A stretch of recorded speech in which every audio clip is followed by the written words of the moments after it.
English. Wow, that's music to my ears. Good for you, Danny. And now, May, what are you going to do over the break? Nothing much. I have to work. I have a part-time job. Well, at least you won't have any homework for a while.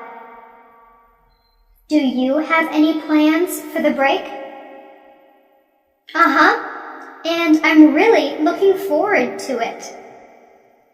I'm going to take it easy. Take walks, go to the movies, visit friends, read. Oh, wow. Look at the time. It's time to go. And I hate to say goodbye. I hope you all got a lot out of our class and that you'll keep in touch. Have a great break, and above all, don't forget to speak English. At a party. What's eating you? What do you mean? I'm fine. No, you aren't. Come on. Whatever it is, get it off your chest. Well, see that woman over there? Her name's Elizabeth. I've been trying to find a way to meet her for months, and now here she is. But I don't have the guts to walk over there. Come on, Bill. This is your chance. Just give it a shot. What do you have to lose? She wouldn't be caught dead with me. Why do you say that? Oh, let's just skip it, okay? I don't know why I even told you. How do you know her, anyway? We work in the same building. Well, I think you should just bite the bullet. Go over there and start a conversation. Maybe later. Why put it off? Who knows? You two might hit it off. That'll be the day. Well, why are you so negative all of a sudden? I've never seen you like this. Maybe you're right. I should just take the initiative and walk over there. But what should I say? Now you're talking. Just introduce yourself and start talking about the party. Or mention that you've seen her at work. She's bound to recognize you too. Well, maybe. Oh, you're probably right. If I pass up this chance, I'll never forgive myself. Well, here I go. Wish me luck. Kids' behavior in public. Yikes! What happened? I can't believe it. All of a sudden, a kid just ran in front of that waitress, and she almost dropped her tray. What? Yeah, look! The parents are just sitting there while their kids is totally out of control. What? I can't hear you. It's so noisy in here. I said his parents aren't paying any attention to him at all. I don't think they have a clue that he's causing trouble. Well, this is just what we need after going through all the trouble of getting a babysitter. I thought we came here to eat in peace for once. Maybe we should go somewhere else. It's taking forever to get our food anyway. That's not a bad idea. Uh-oh, it's too late. Our food's coming. Sorry for the wait. That's okay. You're really busy tonight. I saw what just happened with that kid. You have a pretty dangerous job. Yeah, unfortunately, not all parents keep their kids under control. But I guess that's just part of the job. Well, we'd never put up with that kind of behavior from our kids. I have nothing against taking kids to restaurants, but the bottom line is that kids need to learn how to behave, especially in public. Oh look, here comes the manager. I think he's going to talk to them. I wonder if he's going to ask them to leave. In class. This coffee is really strong. I like it that way. So do I. All during my class, I was thinking about coming here and could almost taste the coffee. Sounds like it wasn't too exciting. I was bored to death. I'm in that class only because it's a requirement, so I just have to stick it out. The problem is, the professor doesn't know how to spark our interest. She just walks in and lectures. There's no discussion. What a drag. Don't people ask questions? Oh, yeah, once in a blue moon. But I always see an awful lot of people doodling, and I can tell their minds are wandering. Do you have any classes like that? I only have one big lecture class, World History, and the professor's the best. It's so interesting. I'm always on the edge of my seat, and when we have discussions, the room is filled with electricity. I'm jealous. Too bad I already took history. You know, one day it dawned on me that I was lucky to be in her class because I found myself thinking a lot about what she said.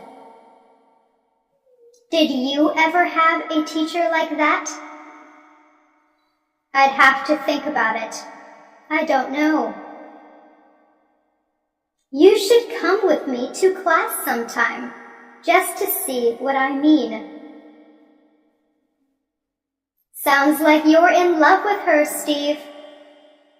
Very funny. She could be my grandmother. Anyway, I guess what it really comes down to is her enthusiasm for the subject. She just loves history. I remember at the beginning of this semester, I was fooling around a lot and not taking anything in school very seriously. I bombed the first history class, but then I buckled down because I started really enjoying school, especially her class. You've really got me curious about this teacher. I think I'll take you up on your idea to visit your class. When does it meet? On the streets. Hello, young man. What brings you to this neck of the woods? Actually, I was wondering if I could interview you from my newspaper. Me? About what? Well, we're doing a series of articles on the homeless, and you want to know what happened to me, what I live on, what it's like to live from hand to mouth. Yeah, I do want to know. Would you be willing to tell me your story? You got about 3 hours. Whatever we need. Well then, go ahead and sit down. Thanks. Let's see. Well, first I'd like to ask you. No questions, just listen. You think I grew up poor, don't you? That I don't have an education. But you're dead wrong. I have a college degree. I worked for a big company.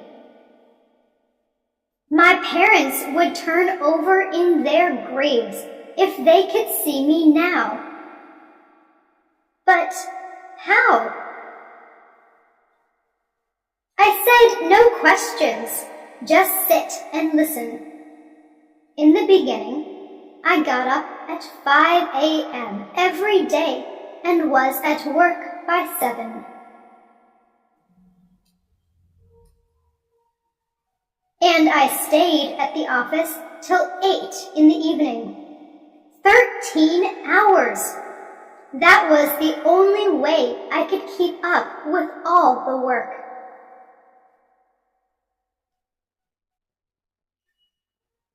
It just never let up. I never saw my family very much because when I got home, I usually went straight to bed.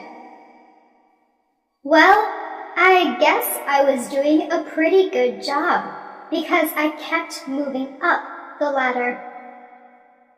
I became a manager and got more money, but I also had to work even more hours and weekends too. You can imagine that my wife never stopped complaining. She told me I was getting burned out and had no time for a life. That must have been really hard to hear. Yeah, my marriage was at stake, so I went to my boss and asked for a vacation. He told me to wait 3 more months. He needed me there, so nothing changed. Day in and day out, I worked and worked. Eventually, my wife left. And guess what? The company closed down a year later. The economy was bad, and I couldn't find another job. Over time, I lost everything. Hey, how many hours do you work a day? Too many, I'm sure. I just hope you know what you're doing. Things could change for you, you know. You could start over. After all, you're educated. That's wishful thinking, young man. Winning the lottery. What's gotten into Michael? What's he doing? I haven't the slightest idea. Look, he's coming over to us. And these are for you. What's the occasion? You haven't heard? I won the lottery yesterday. $10 million. $10 million? Come on. That's unheard of. Are you sure? Beyond the shadow of a doubt. 6, 12, 22, 24, and 28. I got every number, and it was the first time I ever bought a lottery ticket. Beginner's luck, I guess. How do you feel? I'm in shock, to say the least. This is really all beyond my comprehension. It hasn't sunk in yet. Maybe it never will.